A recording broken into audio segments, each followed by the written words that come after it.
नमस्कार दोस्तों, आप सबका स्वागत है हमारे YouTube channel vision Javli academy में। उम्मीद है आप सब स्वस्थ होंगे और आज एक नई क्लास के साथ शुरू करते हैं टॉपिक सिंपल इंटरेस्ट, साधारण ब्याज। 3 क्लास हो चुकी है दोस्त, इसमें आज हमारी लास्ट क्लास है साधारण ब्याज की। क्वेश्चन है, अरुण कुछ रुपए जयंत से साधारण ब्याज की दर से उधार लेता है।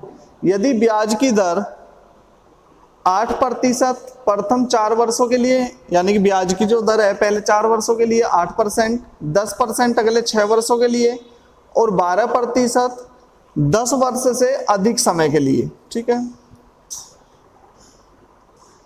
यदि 15 वर्ष के अंत में वह 12,160 रुपए सिर्फ ब्याज के रूप में चुकाता है तो कितने रुपए उसने उधार लिए। क्लियर है। क्वेश्चन दिया आपको, जो दिया है वो चुकाता है 15 साल बाद 12,160 रुपए ब्याज के रूप में। आपको बताना है उसने रुपए कितने उधार लिए। ठीक है दोस्त, जब आपको ब्याज की वैल्यू दी हुई है तो आप ब्याज की वैल्यू फाइंड आउट कर लो। पहले 4 साल के लिए जो है ब्याज दर कितनी है, 8% है।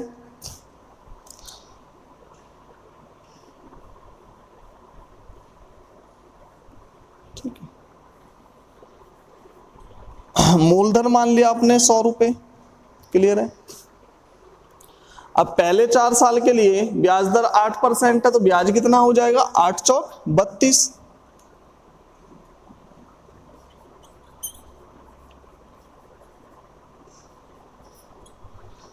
आपको पता है दोस्त ब्याज क्या होता है, रेट इंटू द टाइम, यानी कि दर इंटू समय। कितना है, 4 वर्ष, तो 8 चौक 32, पहले 4 वर्ष का ब्याज। फिर अगले 6 वर्षों के लिए ब्याज दर कितनी रहेगी, 10%, यानी कि अगले 6 वर्ष के लिए जो ब्याज दर रहेगी वो रहेगी 10%। तो ब्याज क्या होता है, दर इंटू समय, 60 रुपए ब्याज हो जाएगा। ठीक है, तो 6 और 4 10 वर्ष तो ये हो गए, लेकिन उसने कितने वर्षों बाद दिए पैसे, 15 वर्ष बाद, तो 5 वर्ष का ब्याज और हुआ। और 10 वर्ष के बाद जो है 10 वर्ष के बाद ब्याज हो जाता है 12%। ब्याज की जो दर हो जाती है वो हो जाती है 12%। तो 12% पे जो पैसे रहे वो कितने समय के लिए रहे दोस्त, 5 वर्ष के लिए, क्योंकि जब 10 वर्ष से अधिक का समय हो जाता है तो ब्याज दर कितनी हो जाती है, 12%। ठीक है, तो 12 इंटू 5, 12 पंजे 60, 60 रुपए ये हो गया ब्याज। तो टोटल रुपए कितने बने दोस्त ब्याज के, 32 रुपए तो पहले 4 साल के, अगले 6 साल में 60 रुपए और फिर लास्ट के 5 साल में 60 रुपए। तो टोटल ब्याज कितना कमाया आपने, 2 का 2, 6 3 9 6 15, 152 रुपए ब्याज आ गया, 152 रुपए। क्लियर है। लेकिन वास्तव में ब्याज कितना दिया गया, 12,160। तो दोस्त 12,160 किसकी वैल्यू होगा, 152 की। ब्याज की सिंपल सी बात है भाई, ब्याज जो बैठ रहा है हमारा वो बैठ रहा है 152 रुपए, लेकिन वास्तव में हम देते कितना है, 12,160। तो 12,160 किसकी वैल्यू होगा, 152 की। आपको बताना है मूलधन, यानी कि आपने ब्याज पे कितने पैसे लिए, तो कितने पैसे लिए, 100 रुपए लिए आपने। किसकी वैल्यू चाहिए दोस्त आपको, 100 की। फिगर को कट करोगे,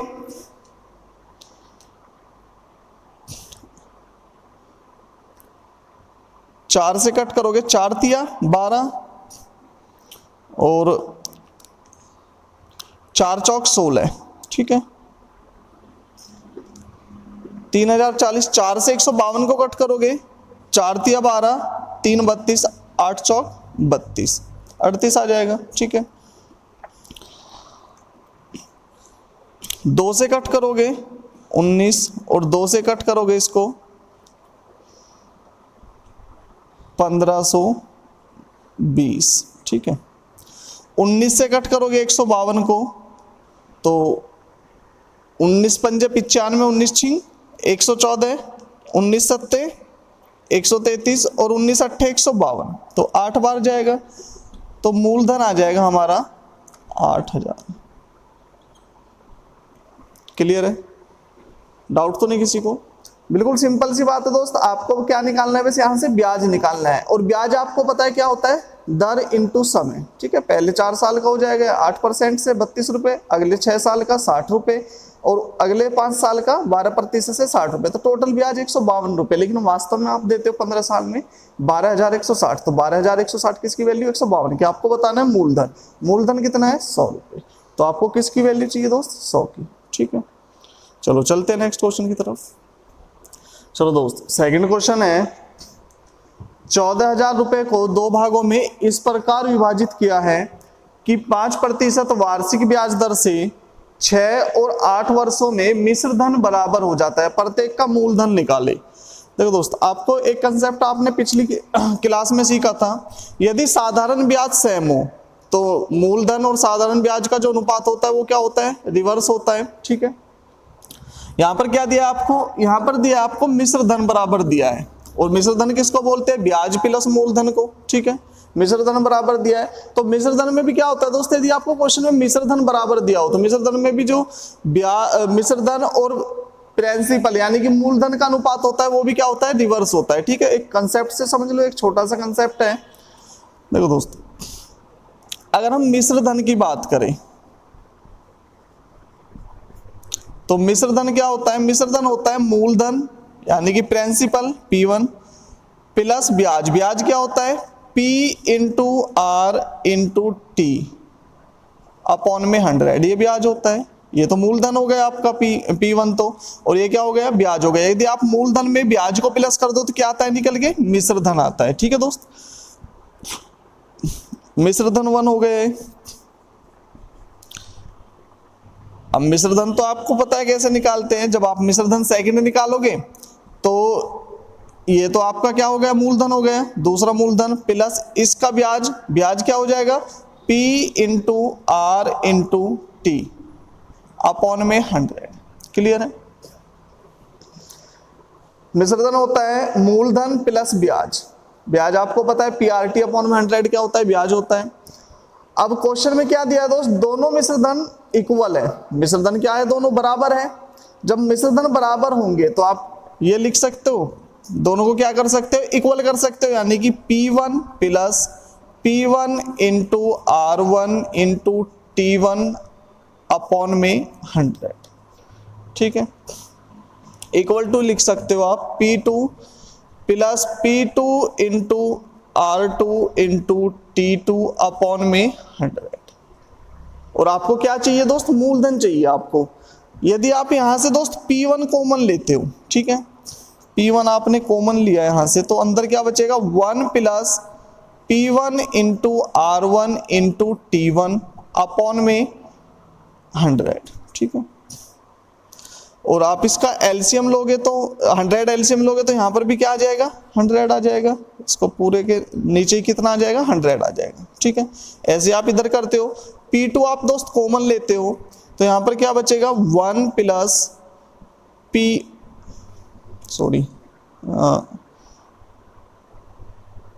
यहां से लिया दोस्त आपने P1 कॉमन, तो यहाँ पर बचेगा 1 प्लस P1 तो आपने कॉमन ले लिया, R1 इंटू T1, ठीक है।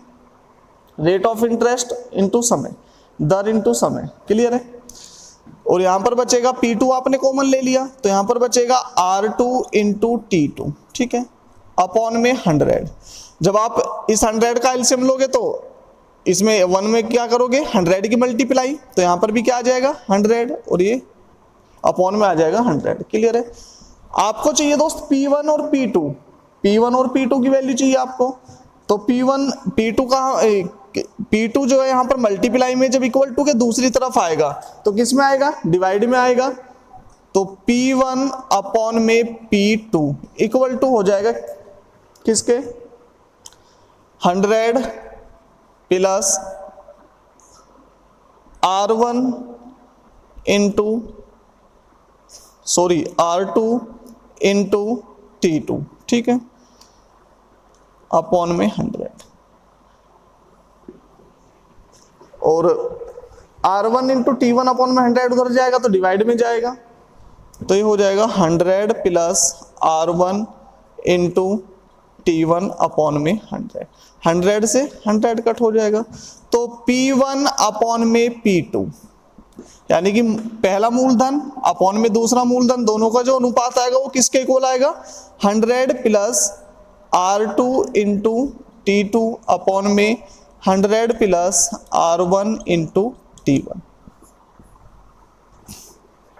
तो यहां से आप दोस्त आप देख सकते हो जो पहले और दूसरे मूलधन का जो अनुपात है वो किसके इक्वल होगा, 100 plus R2 into T2। R2 का मतलब यानी कि सेकंड ब्याज दर, और T2 का मतलब यानी कि सेकंड में जो समय दिया है आपको, तो इसको आप क्या बोल सकते हो, ब्याज भी बोल सकते हो। और मूलधन कितना है, 100। यदि आप मूलधन में ब्याज जोड़ते हो तो क्या आता है, मिश्रधन। तो कौन सा मिश्रधन होगा, सेकंड वाला होगा, और ये फर्स्ट वाला मिश्रधन। तो यहां से निकल कर आता है दोस्त कि पहले मूलधन का जो अनुपात होता है वो मिश्रधन के क्या होता है, रिवर्स होता है, ठीक है। क्योंकि पहले वाला मूलधन किसके इक्वल होगा, दूसरे वाले मिश्रधन के, और दूसरा वाला मूलधन पहले वाले मिश्रधन के। क्लियर है। चलो चलते हैं क्वेश्चन की तरफ। क्वेश्चन में आपको दिया है ब्याज दर कितनी हमारी 5% वार्षिक है। ये पहले वाला भाग हो गया, ये दूसरे वाला भाग हो गया, ठीक है दोस्त। तो पहले वाले भाग में जो मिश्रधन आएगा वो क्या आएगा, 100 प्लस ब्याज। 100 तो मूलधन हो गया, ब्याज कितना हो जाएगा हमारा, तो पहले वाले भाग में ब्याज हो जाएगा 5 30 रुपए ब्याज हो गया, ठीक है। दूसरे वाले भाग में भाई मिश्रधन क्या होता है, मूलधन प्लस ब्याज। ये 100 रुपए आपने मूलधन मान लिया प्लस ब्याज, तो दूसरे भाग का ब्याज कितना हो जाएगा, दूसरे भाग में कितने वर्षों के लिए दिया पैसे आपने, 8 वर्ष, तो 8 पंजे 40, ठीक है। ये तो हो गया हमारा क्या, मिश्रधन। बात करते हैं मूलधन की। तो मिश्रधन कितना आ गया दोस्त, 130 और 140। अगर अनुपात की बात करें तो 0 से 0 कट हो जाएगी, ठीक है।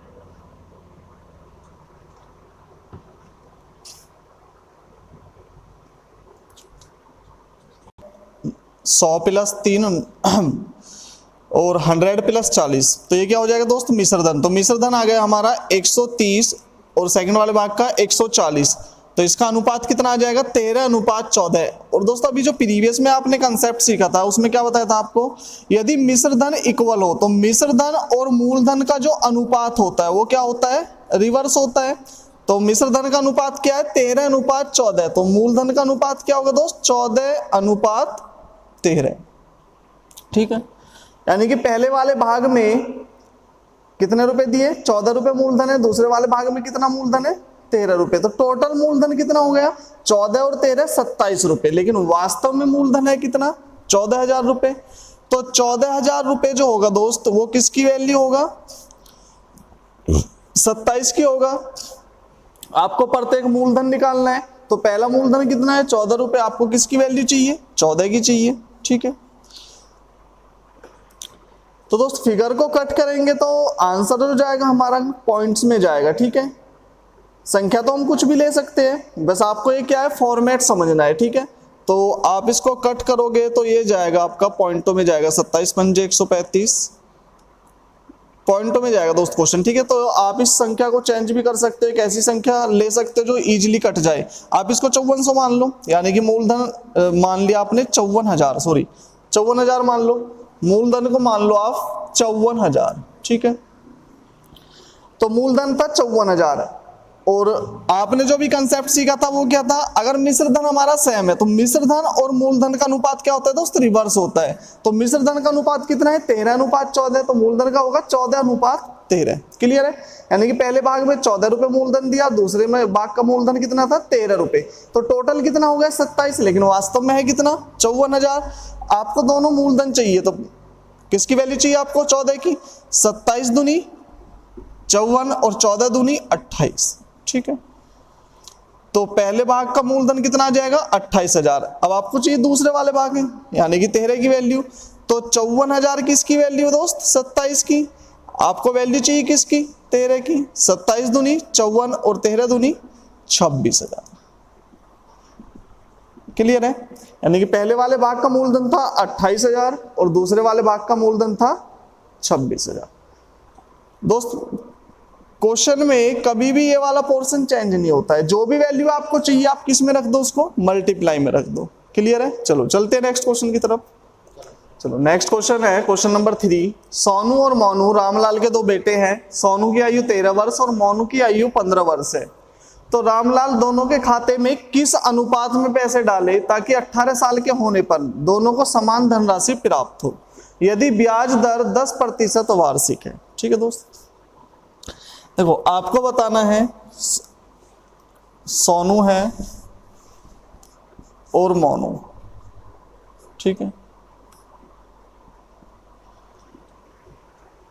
दोनों के खाते में किस अनुपात में रामलाल पैसे डाले ताकि 18 साल के, दोनों को 18 साल के होने पर समान धनराशि, समान धनराशि में का मीनिंग क्या है, यानी कि मूलधन प्लस ब्याज, यानी कि दोनों को मिश्र धन जो मिले वो क्या मिले, सेम मिले। और आपको दोस्त एक कंसेप्ट पता है, अभी प्रीवियस क्वेश्चन में भी बताया था, यदि मिश्र धन समान है, मिश्र धन क्या है, सेम है, तो मिश्र धन और मूलधन का जो अनुपात होगा वो क्या होगा, हमेशा रिवर्स होगा। तो मिश्र धन क्या हो जाएगा, सोनू और मोनू को जो मिश्र धन मिलेगा वो हो जाएगा दोस्त,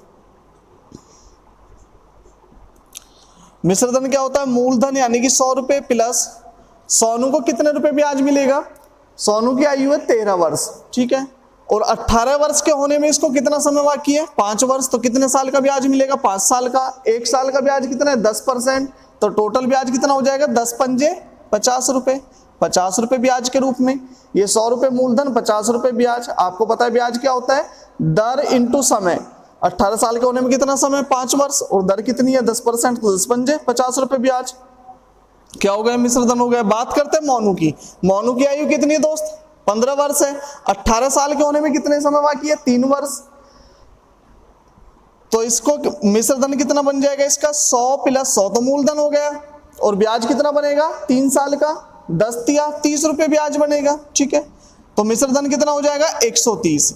सोनू का मिश्र धन हो गया 150 और मोनू का मिश्र धन हो गया 130, ठीक है। लेकिन क्वेश्चन में बोला है कि मिश्र धन दोनों को समान मिलना चाहिए, यानी कि 18 साल के होने पर समान धनराशि, इसका मतलब मिश्र धन समान होना चाहिए। अगर मिश्र धन समान होगा दोस्त, तो मिश्र धन और मूलधन का जो अनुपात होता है वो क्या होता है, रिवर्स होता है। बिल्कुल सिंपल सी बात है, 0 से 0 कट, तो अनुपात आ गया मिश्र धन का 15:13, तो मूलधन का अनुपात क्या होगा दोस्त, 13:15, यानी कि सोनू के खाते में 13 रुपए डलेंगे और मोनू के खाते में 15 रुपए, ठीक है। दोनों के खाते में जो पैसों का अनुपात होगा वो होगा 13:15, सोनू के खाते में 13 और मोनू के में 15, ठीक है। क्वेश्चन इसमें यह भी बन सकता है, क्वेश्चन ये भी हो सकता है, यदि रामलाल के पास 56,000 रुपए हैं तो सोनू के खाते में कितना मूलधन आएगा। टोटल रुपए कितने रामलाल के पास 56,000 है, लेकिन वास्तव में है कितने दोस्त, 13 रुपए तो उसने सोनू के खाते में डाले और मोनू के में 15, तो टोटल कितना हो गया 28। तो 56,000 किसकी वैल्यू हो जाएगा, 28 की। देखो क्वेश्चन आगे कैसे बढ़ेगा वो बता रहा हूं मैं आपको। आपसे क्वेश्चन इसमें एक्स्ट्रा यही पूछा जा सकता है कि यदि रामलाल के पास 56,000 रुपए हैं तो सोनू के खाते में कितने रुपए डलेंगे, ठीक है। तो 56,000 किसकी वैल्यू 28 की चाहिए, किसकी आपको, सोनू के खाते में कितने रुपए, तो कितने डलेंगे 13 रुपए, 28 दूनी 56 और 13 दूनी 26,000, तो सोनू के खाते में डलेंगे 26,000। अगर मोनू के में पूछे तो मोनू के में कितने डलेंगे, 15 दूनी 30,000। सिंपल सी बात है, क्लियर है। चलो चलते हैं नेक्स्ट क्वेश्चन की तरफ। चलो दोस्त क्वेश्चन नंबर 4 है, 5 वर्षों में 10% वार्षिक ब्याज दर से 4200 रुपए के देय ऋण को चुकता करने के लिए वार्षिक किस्त ज्ञात करें, ठीक है दोस्त। इंस्टॉलमेंट का क्वेश्चन है। देखो दोस्त साधारण ब्याज में जो इंस्टॉलमेंट का क्वेश्चन बनता है तो आपको पता है ब्याज जो लगता है साधारण ब्याज पे किस पे लगता है, मूलधन पे लगता है, ठीक है। अब 4200 रुपए जो दोस्त इसमें क्या दिया है, देय ऋण, यानी कि इस 4200 में क्या होता है, यदि आप 5 साल बाद पे करते तो आपको 4200 रुपए देने हैं, तो ये क्या है, मिश्र धन है, यानी कि 5 साल का ब्याज प्लस मूलधन। इस 4200 रुपए में 5 साल का ब्याज प्लस मूलधन जुड़ा है। यदि आप इसको किस्तों में देते हो तो सिंपल सी बात है कि आप प्रत्येक वर्ष किस्त दोगे तो ब्याज किस पे लगेगा, जो शेष धन बचेगा, जो शेष मूलधन बचेगा उसी पे ब्याज लगेगा। तो किस्तों में दोगे तो कम पैसा जाएगा, क्लियर है। तो कंसेप्ट क्या है दोस्त, किस्तों का कंसेप्ट देख लो एक बार।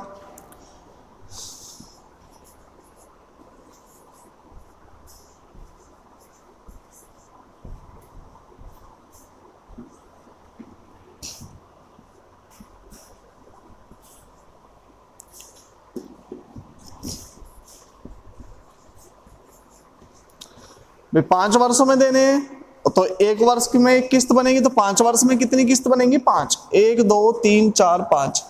आपने हमने मान ली कि एक किस्त 100 रुपए की है, ठीक है। 5 किस्त हो गई, पहली किस्त, दूसरी किस्त, तीसरी किस्त, चौथी किस्त और 5वीं किस्त। क्लियर है?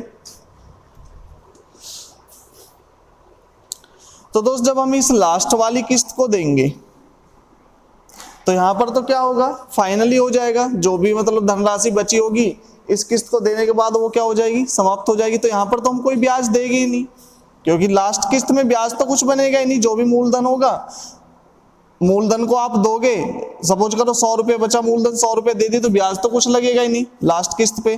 तो लास्ट की जो किस्त आप देते हो तो कितने दोगे? 100 रुपए, ठीक है। यदि आप इस वाली किस्त को नहीं देते हो तो इस पे ब्याज जो लगेगा, ब्याज दर कितनी है? 10% है। तो कितने साल का ब्याज लगेगा? 1 साल का ब्याज लगेगा। 1 साल का ब्याज लगेगा तो कितने रुपए? 10 रुपए। अगर आप किस्त नहीं देते हो तो ऋण कितना हो जाएगा? 110 हो जाएगा। क्लियर है? जब आप तीसरी किस्त देते हो तो तीसरी किस्त पे कितने साल का ब्याज लगेगा? 1 और 1 2 साल का ब्याज लगेगा। 1 साल का ब्याज 10%, तो 2 साल का 10 दूनी 20, तो ऋण कितना हो जाएगा? 120। क्लियर है? यदि आप तीसरी किस्त नहीं देते हो तो ऋण कितना देना पड़ेगा आपको? 120, ठीक है। यदि आप दूसरी किस्त नहीं देते हो दोस्त, तो दूसरी किस्त जो है उस पे कितने साल का ब्याज लगेगा? 1 2 और 1 3 साल का ब्याज लगेगा। सिंपल सी बात है। तो 1 साल का ब्याज 10%, तो 3 साल का 30 रुपए, तो ऋण कितना हो जाएगा? 100 + 30 130, 100 रुपए किस्त और 30 रुपए ब्याज। और यदि आप पहली किस्त नहीं देते हो तो कितना ब्याज लगेगा पहली किस्त पे? 1 2 3 और 1 4 साल का ब्याज लगेगा। तो 1 साल का 10%, 4 साल का कितना हो जाएगा? 10 चौक 40 रुपए और 100 रुपए किस्त, तो कितना हो जाएगा ऋण? 140। जब आप इन सबको प्लस करते हो तो ये क्या आएगा? ऋण आएगा 0 4 3 7 7 2 9 और 1 10, 0 कैरी आ गया, 1 1 2 3 4 5 और 1 6, ठीक है। कितना आ गया? 600। ये जो 600 रुपये आया दोस्त, ये क्या है? आपका ऋण आया 600 रुपये। और इस ऋण की जो वैल्यू दी आपको कितनी दी है? वो 4200 रुपये, ठीक है। आपको बतानी किस्त की वैल्यू। बिल्कुल सिंपल सी बात ये है। अगर आप सिंपल में देखना चाहो क्वेश्चन को,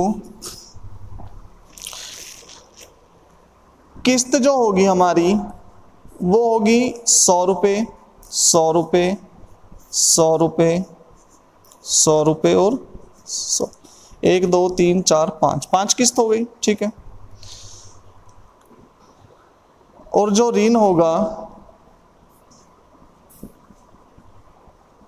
आपको पता है जब हम लास्ट वाली किस्त देंगे तो उसमें ब्याज तो कुछ जुड़ेगा नहीं, ठीक है। तो अगर आप 100 रुपए किस्त नहीं देते हो तो आपको कर्ज भी कितना देना पड़ेगा? 100 रुपए देना पड़ेगा। जब आप दूसरी किस्त दोगे, बस ब्याज को क्या करते चले जाओ आप? 1 साल कम करते चले जाओ। दूसरी वाली किस्त में 1 साल का ब्याज लगेगा तो ऋण कितना हो जाएगा? 110। तीसरी वाली किस्त में 2 साल का ब्याज लगेगा तो ब्याज कितना हो जाएगा? 120। चौथी वाली किस्त में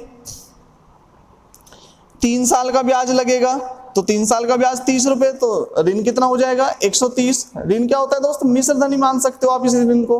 और 5वीं वाली किस्त में 4 साल का ब्याज लगेगा तो 10 चौक 40, क्योंकि ब्याज दर कितनी है? 10%, तो 140। तो ऋण कितना देना पड़ेगा आपको? 140, ठीक है। किस्त कितने की? 100 रुपए की। जब हम ऋण को प्लस करेंगे, 0 की 0 4 3 7 2 9 और 1 10 की 0 कैरी आ गया 1 1 2 3 4 5 और 1 6, तो ऋण कितना आ गया? 600 रुपए। लेकिन दोस्त इस ऋण की जो वैल्यू दी है आपको वो कितनी दी है? 4200 रुपए दी है। तो 4200 किसकी वैल्यू होगी? 600 की। आपको बताना है किस्त, तो किस्त कितनी है? 100 रुपए। आपको वैल्यू चाहिए दोस्त 100 रुपए की। 2 0 से 2 0, 6 से 7 7 6 42 और 7 की मल्टीप्लाई करोगे 100 में 700 रुपए। तो किस्त कितने रुपए की बनेगी? 700 रुपए की, ठीक है। यदि आप इस ब्याज को, इस पैसे को 5 साल बाद पे करते हो तो आपको 4200 रुपए देने होंगे। यदि आप किस्तों में पे करते हो तो आपको 700 रुपए प्रति वर्ष देने होंगे। क्लियर है दोस्त? इसमें हमारे 2 ही टाइप के क्वेश्चन बनते हैं। या तो आपको मोस्टली तो यही मिलता है कि आपको ऋण दिया होगा, ठीक है, या आपको किस्त दे सकता है और ऋण की वैल्यू पूछ सकता है, ठीक है। चलो चलते हैं नेक्स्ट क्वेश्चन की तरफ। चलो दोस्त, क्वेश्चन नंबर 5 है 1500 रुपए की वार्षिक किस्त 4 वर्षों में 8% की दर से कितने रुपए के देय ऋण का भुगतान करेगी, ठीक है। तो इस बार आपको क्या दिया दोस्त, किस्त की वैल्यू दिया और आपको क्या बताना है, ऋण बताना है कि ऋण कितना होगा। क्लियर है। आपको एक बात पता है दोस्त, किस्त हमेशा क्या होती है, सेम होती है। तो आपने 100 रुपए मान ली किस्त, 4 किस्त बनेंगी, तो ये मान लिया आपने 4 किस्त, ठीक है।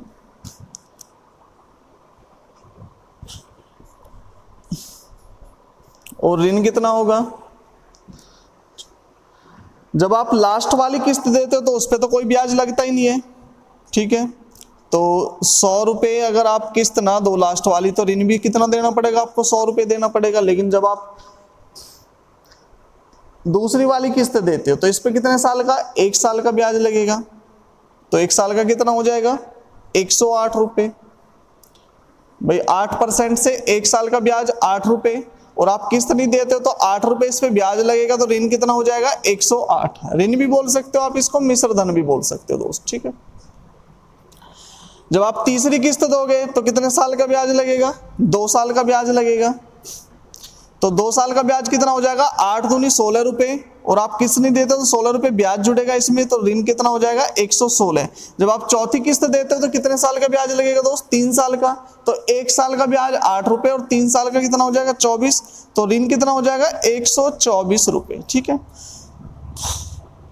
तो ऋण को प्लस करोगे, टोटल ऋण कितना आएगा, 6 4 10 8 18, कैरी आ गया 1 2 1 3 और 1 4, ठीक है। 1 2 3 4 4, तो ऋण आ गया 448 रुपए। क्लियर है। लेकिन और किस्त कितनी है, 100 रुपए की। आपको जो वैल्यू दी है वो किसकी दी है दोस्त, किस्त की दी है। 1500 रुपए की किस्त है, तो 1500 जो वैल्यू होगी वो किसकी होगी दोस्त, 1500 वैल्यू होगी 100 की, क्योंकि किस्त कितने की मानी आपने, 100 की। आपको चाहिए वैल्यू किसकी, ऋण की। तो ऋण की वैल्यू कितनी है, 448। तो आपको वैल्यू चाहिए 448 की, ठीक है। 2 जीरो से 2 जीरो कट, तो 15 अट्ठे 120, कैरी कितना आ गया, 12। 15 चौका 60, 60 और 12 72, 72 का 2, कैरी आ गया कितना, 7। 15 चौका 60, 60 और 6 67, 6720 रुपए। क्लियर है। तो ऋण की वैल्यू आ जाएगी 6720। ऋण जो था वो कितना था, 6720। चलो चलते हैं नेक्स्ट क्वेश्चन की तरफ। चलो दोस्त, नेक्स्ट क्वेश्चन है क्वेश्चन नंबर 6।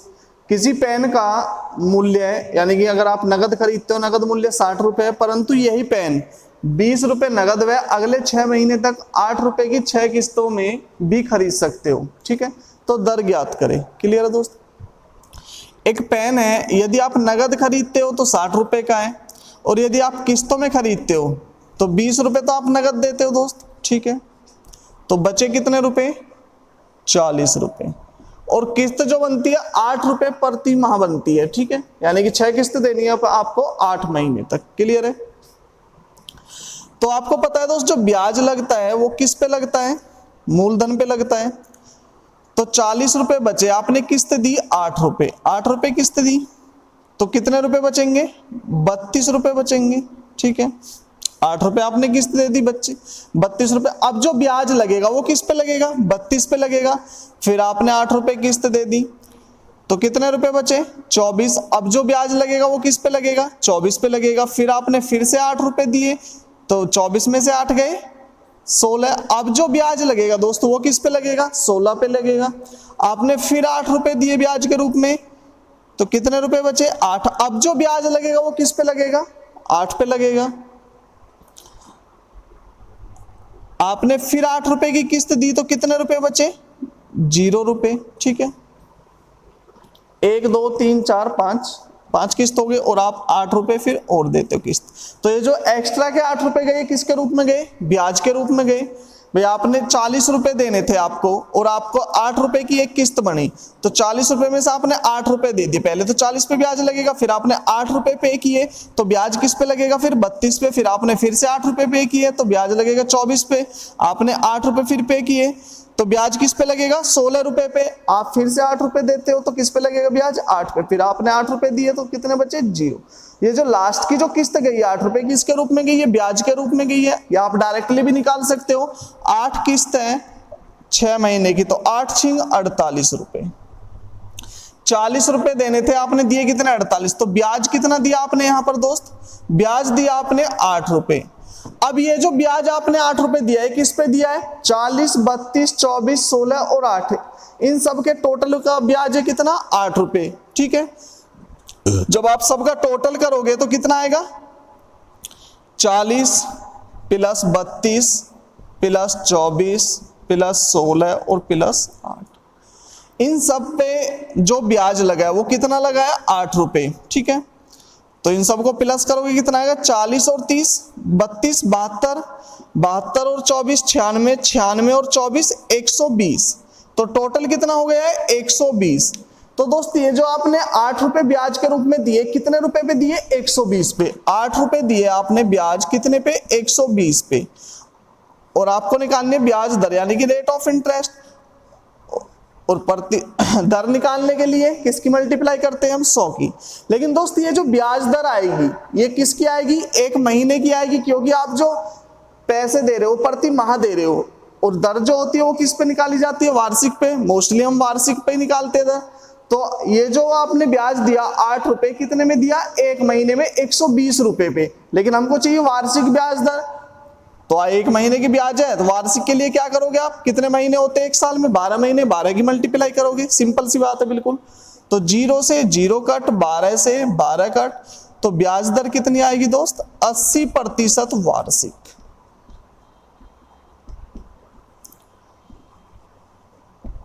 क्लियर है? बिल्कुल सिंपल सी बात है दोस्त। जो ब्याज लगता है हमेशा मूलधन पे लगता है। ठीक है, साधारण ब्याज में पहले 40 रुपए पे ब्याज लगेगा, फिर 32 पे, फिर 24 पे, फिर 16 पे, फिर 8 पे। तो टोटल कितने पैसे हो गए? 120। ये जो 8 रुपए आपने ब्याज के रूप में दिए किस पे दिए? 120 पे।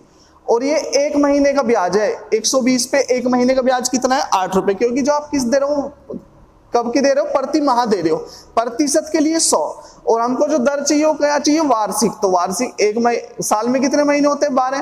तो 1 महीने की ब्याज दर तो ये हो गई।